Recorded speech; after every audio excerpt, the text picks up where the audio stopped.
अब इसी तरह मेहर का मसला है।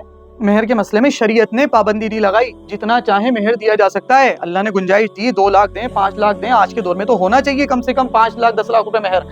जिस तरह की हमारी बेटियों के तलाक के बाद में जो धक्के होते हैं, ये और कहते हैं साहब ये तो वो जिनके इरादे खराब हो, तलाक लेना हो, वो मेहर ज्यादा बनना है। बेवकूफ आदमी, ये मेहर जिंदगी का हक है और मेहर उस वक्त का हक है जब निकाह करके गए। ये तलाक के बाद में लेने की चीज थोड़ी कोई कि तलाक के बाद में मेहर लेंगे। ये गुस्सा आपको नजर तो आ रहा है मेरा, लेकिन इस तरह के जाहिल गंवार अज्जड़ निकाह के अंदर बैठे हुए होते हैं, आता कुछ नहीं है। काजी साहब बेचा, काजी साहब ऐसा। अबे गंवार आदमी, जब तेरे को तेरा काम जूते चप्पलों का है तो जूते चप्पलों की बात कर, तेरा काम जब नगीनों का है तो नगीनों की बात कर। मेरे को और इतना ही पढ़ा लिखा है तो निकाह खुद पढ़ा ले। तुम्हारी औकात इतनी नहीं कि निकाह का खुतबा पढ़ सको या काजी साहब को टीच करते हो कि काजी साहब ऐसे, काजी साहब ऐसे, काजी साहब ऐसे। बे गंवार आदमी, चुपचाप बैठ। ये बार बार इसलिए कह रहा हूँ कि बुरा लगे यार, तुम शर्म तो करो थोड़ी सी यार, कि तुम्हें कुछ आता नहीं है, बीच में बोलने लग रहे हो वहां पर कि हमारे यहाँ ऐसा नहीं होता, हमारे यहाँ वैसा नहीं होता है। पहले समझो जिसको तुमने बुलाया है और वो तुमसे ज्यादा समझता है इस चीज के अंदर। तुम समझदार हो तो उसे बुलाओ मत, तुम खुद पढ़ा दो निकाह। और होना यही चाहिए कि बाप खुद पढ़ा है, लेकिन तुम अनपढ़ हो, गंवार हो, इसलिए तुमने उसे बुलाया तो कम से कम उसकी बात तो सुनो कि हकीकत में शरीयत क्या कह रही है।